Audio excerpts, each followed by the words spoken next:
Daraga, Tepenyamnaiti. Hadis kita Lukumurele, kita lanje, ya patut jadi cira. Kita awak awak dengan jangan organisasi untuk siang. Ini mesti mana tadi awak tiada di sini. Dan ini saya berdoa mengalir. Terima kasih kepada tim. Berapa tim yang lain tim berjaya ini. Tum konferensia, kalau saya sekarang konferensia. Благодаря чтобы эта работа хорошо прошла, успешной была работа эта форма, и чтобы он дал нам какие-то результаты для наших народов, и приблизительно так.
Добрый день, уважаемые друзья, коллеги, гости нашей республики.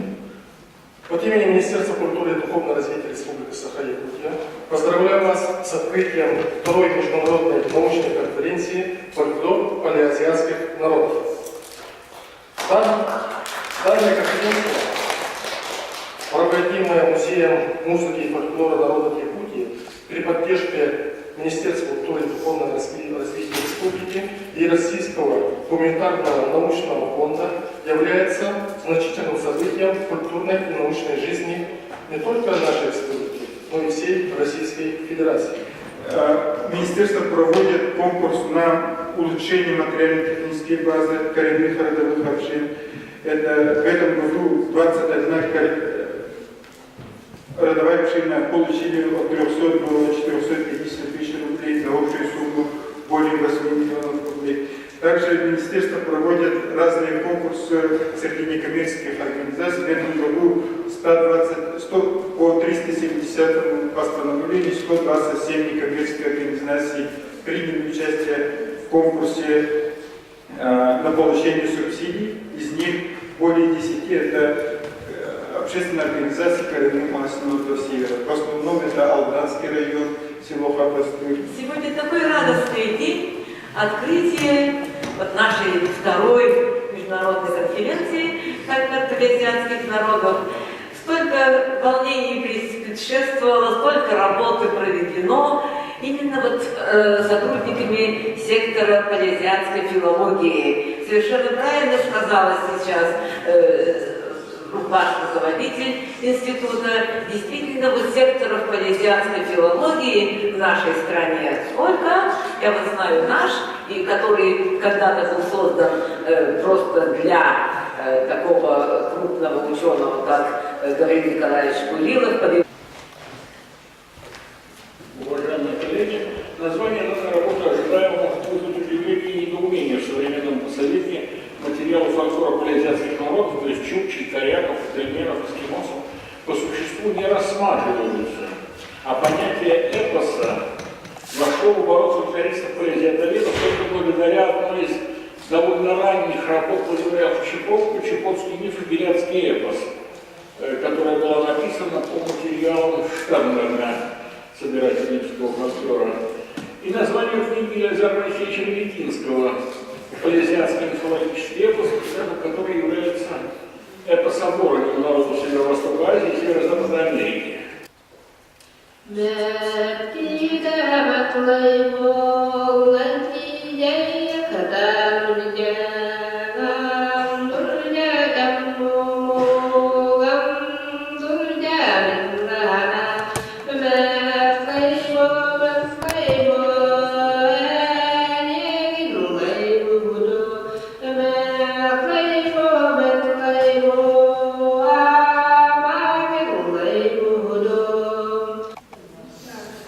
Значит, сейчас я вам покажу, в каких видах традиционные устные искусства, рассказы, какие мне в этом Кадиров встречаются. Здесь нет ничего удивительного. В традиционных рассказах, сказках, в личных импровизациях, в танцах, в шаманских камняниях, в песнях и рассказах с имитациями из природы, в народных песнях и, наверное, еще другие там есть.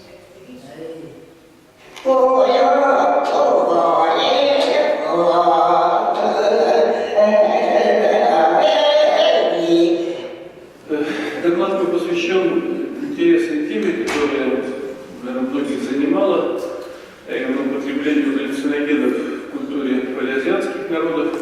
Ну, известно, что мухомор, в частности, употребляется в качестве галлюциногена в разных традициях народов Северной Евразии. Такими полюсами, наверное, в употреблении мухоморов являются, с одной стороны, Чукотка. Добрый день, уважаемые коллеги, гости. Очень рада видеть всех тех, кто часто собирается на таких научных сообществах. В первую очередь, конечно, очень приятно, что здесь есть свои, приехали мои друзья. Я хотела бы остановиться на такой проблеме, как современное искусство, потому что это очень важно, современное искусство. С 1 по 4 декабря здесь состоится нулевая арктическая биеннале современного искусства. Вот. И, конечно, очень хотелось обратить внимание на то, что это тоже проблема достаточно сложная, поскольку понятно, что осмыслить фольклор арктических охотников и оленеводов как метапоэтическое пространство современного искусства – это одна из сложных задач и гуманитарного знания, и культурных творческих практик. Который на новом месте обитания стал называться Харо или Харело.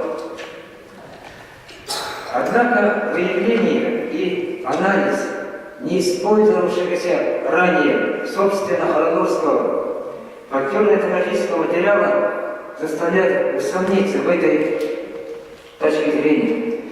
Я специально изучал вопрос, куда был направлен в 1007 году поход монголов по горе Чингисхана. И сейчас точно могу сказать, что данная акция была предпринята ими исключительно с целью завоевания Саян-Алтая. Монгольского вторжения в район Байкала, называвшегося в то время Барбаджин-Такумом, и, следовательно, разгрома и бегства в племенной общности Хори на Среднюю Длину не было.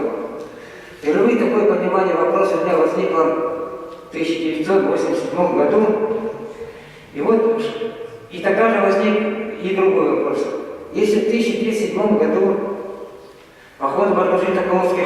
исхода барбаджин-такумских хоринцев на север не было, то что представляют собой конкретно якутские хоролоры и какое они имеют происхождение? Чтобы ответить на этот вопрос и познакомиться на месте с нужным материалом, я в 1987 году совершил командировку в Якутск. Здесь я очень долго в архиве Якутского научного центра изучал материалы о хоролорах, а потом совершил поездку в Усть-Авданский район, село Барагонцы, где живут хоролоры. участники конференции. Мы докладываем о культуре лесных юкагиров в 21 веке. Всем известно, что лесные юкагиры – это малочисленная лингвистическая группа юкагиров с самоназванием Адулы. Местом компактного проживания лесных юкагиров является село Наримное Верхнеколымского улуса Республики Саха-Якутия. На слайде вы можете видеть, второй слайд, пожалуйста, вы можете видеть данные 2010 года, потому что это официальная статистика. Вот, но по нашим, это последняя официальная статистика, потому что с тех пор не ведется, не ведутся, такие данные не собираются. Но по нашим сведениям сейчас в Наримно проживает 229 человек, из них 172 юкагира. Сегодня в Верхнеколымском улусе осталось только 2 носителей языка лесных юкагиров, и за пределами района проживает еще 4 знатока, свободно владеющие родным языком. Несмотря на фактическую утрату материнского языка, лесные юкагиры сохраняют традиционные виды хозяйственной деятельности, занимаясь охотой и рыболовством. Но на основе широкого круга источников литературы здесь, как результат, впервые на материалах Якутии предпринято исследование различных сторон трансформации традиционного пространства жизнедеятельности юкагиров в течение 20-го, начала 21 веков. Анализ и систематизация собранного материала позволили получить следующие результаты.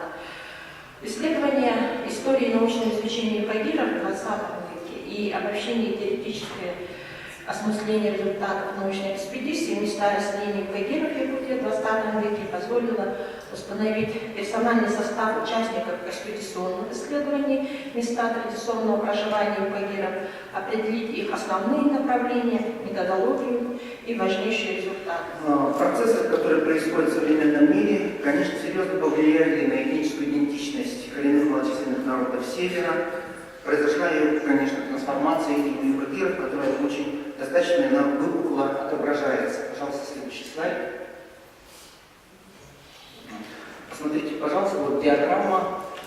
Вначале просто общая информация. Вот численность юкагиров, данная по переписи. Вот вы видите самый низкий столбик, это вот 59 год, когда самая критическая ситуация, 442 юкагира составляла. Потом после этого вы видите самый вот уже динамический рост.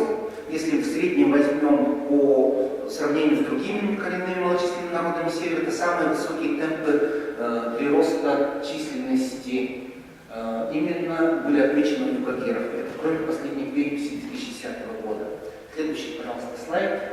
Ну, здесь чисто информативно для тех, кто не знает, юкагиры делятся на 2 группы. Одна группа – это лесные юкагиры, которые проживают в республике Саха-Якутия, в основном в Верхнеколымском и Среднеколымском районах, в Магаданской области, в Среднеколымском районе, и как основными занятиями которых является охота и рыболовство, и они говорят на лесном диалекте, ну или на лесном юкагирском языке.